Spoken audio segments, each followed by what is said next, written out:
आंगनवाड़ी को लेकर लोग हमेशा भला बुरा कहते हैं। कभी पोषाहार को लेकर उन्हें चोर कहते हैं तो कभी भ्रष्टाचारी कहते हैं। भ्रष्टाचारी को लेकर, पुष्टाहार को लेकर हमेशा लोग उनको गालियां देते हैं। लेकिन आज हम आपको इस तस्वीर के दूसरे पहलू से परिचय कराएंगे। बस 2 मिनट देकर आप यह वीडियो जरूर देखें। आंगनवाड़ी प्रतिदिन लगभग 10 से 12 घंटे ड्यूटी करती हैं। न ढंग का मानदेय, न कोई पेंशन और न ही कोई अन्य सुविधाएं। जब देश में कोई भी महामारी आती है, कोई भी आपत्ति आती है, तो एक आंगनवाड़ी सबसे पहले खड़ी मिलती है। सरकार की हर योजना का लाभ जन जन तक पहुंचाती है। लेकिन कभी इनके घर पर जाकर इनकी स्थिति को देखिए। ज़्यादातर बहनों के घर टूटे फूटे ही मिलेंगे। बच्चे इनके नंगे और भूखे ही मिलेंगे। जो दूसरे के बच्चों को पोषण देती हैं, उनके बच्चे आपको कुपोषित लगेंगे। कोई भी विभाग के कर्मचारी हो, रविवार के 52 छुट्टियां, इसके अलावा तमाम और छुट्टियों को मिलाकर साल में लगभग 100 छुट्टियां मिलती हैं। किंतु इन आंगनवाड़ी महिलाओं को रविवार को भी ड्यूटी दे दी जाती है।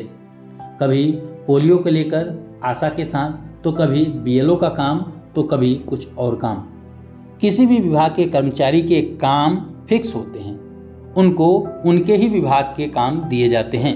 किंतु आंगनवाड़ी के लिए कोई भी फिक्स काम नहीं है। इनके काम के लिए कोई भी नियमावली नहीं है। स्वास्थ्य विभाग हो, चाहे शिक्षा विभाग हो, चाहे उनका खुद का बाल विकास विभाग हो और चाहे समाज कल्याण विभाग हो, हर विभाग का काम इनको सौंप दिया जाता है।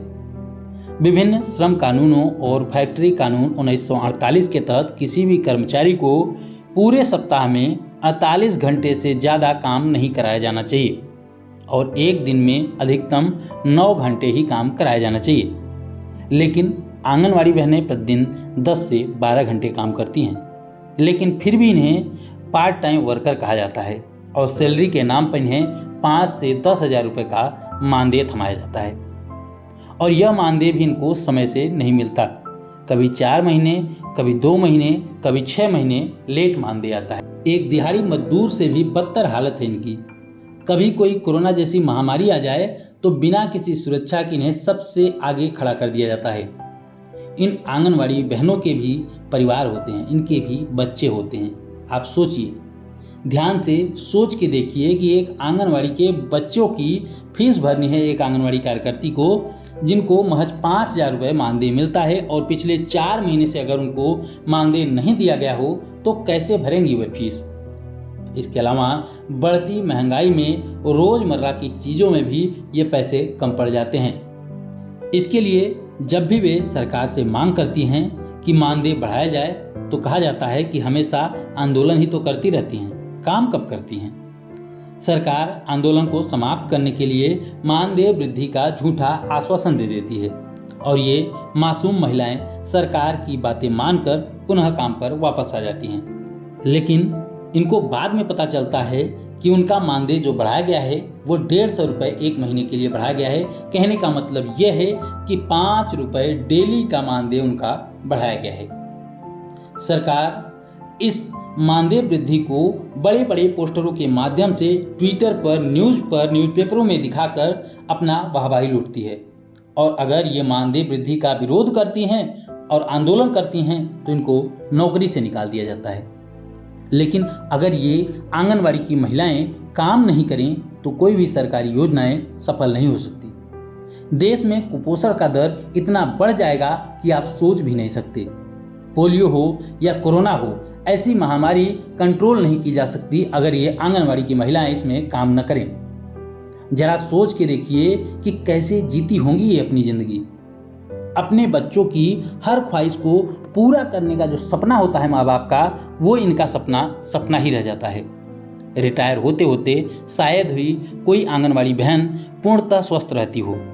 अनेक बीमारियां घेर लेती हैं, लेकिन जब ये रिटायर होती हैं तो इनका बैंक खाता खाली होता है, जेब खाली होती है। न तो इनकी कोई बैंक बैलेंस होता है, न ही इनकी कोई प्रॉपर्टी होती है। सुप्रीम कोर्ट के आदेश के बाद भी न तो इनको ग्रेच्युटी मिलता है, न इनको पेंशन मिलता है और न ही समान काम के लिए समान वेतन। लेकिन जिंदगी काटनी है तो जी रहे हैं, कर रही हैं नौकरी। शायद यही ज़िंदगी है, इन लोगों ने ये मान लिया है। शायद ये मान चुकी होंगी कि उनकी ज़िंदगी में, उनकी किस्मत में यही लिखा है। सरकारें बदलती रहती हैं, किंतु आंगनवाड़ी की स्थिति आज भी वही है जो आज के 35 साल 40 साल पहले थी। सरकारें बदलती रहती हैं, लेकिन इनके मानदेय की स्थिति में कोई भी बदलाव नहीं होता है। इतनी बुरी परिस्थितियों में भी अपना गुजारा करने वाली इन लाचार महिलाओं को भी लोग गालियां देते हैं। समाज इन्हें भ्रष्ट कहता है। इनके लिए न तो कोई त्योहार होता है और न ही कुछ और। जरा सोचिए, जब इनके बच्चे बड़े होते होंगे तो उनकी पढ़ाई, उनकी शादी कैसे करवाती होंगी ये। लगभग 50% से अधिक जो आंगनवाड़ी की महिलाएं हैं या तो विधवा होती हैं या तो इनके परिवार में केवल यही कमाने वाली होती हैं जिनको 5,000 रुपये का मानदेय मिलता है। सरकार इन पर ध्यान नहीं दे रही है और समाज से भी सिर्फ ये गालियां ही खाती हैं। तो समाज के लोगों से बस यही आग्रह है, यही निवेदन है, यही विनती है कि आप इन्हें सिर्फ इज्जत दें, इनको प्यार दें। ये आप लोगों के बच्चों को ही स्वस्थ करती हैं, आप लोगों के लिए ही अपनी ज़िंदगी कुर्बान कर देती हैं। आप अपनी नज़रों में इनके लिए सम्मान लाओ, बस इनको इज्जत ही चाहिए और ये किसी भी चीज़ की भूखी नहीं है। तो इस वीडियो को इतना शेयर करिए अपने व्हाट्सएप ग्रुपों में, अपने फेसबुक पर, जहाँ हो सके वहाँ शेयर करिए और इस वीडियो को जन जन तक पहुँचा दीजिए और इनको सम्मान दें, उतना ही सम्मान जितना आप किसी फौजी को देते हैं। वीडियो देखने के लिए धन्यवाद। जय हिंद, जय भारत।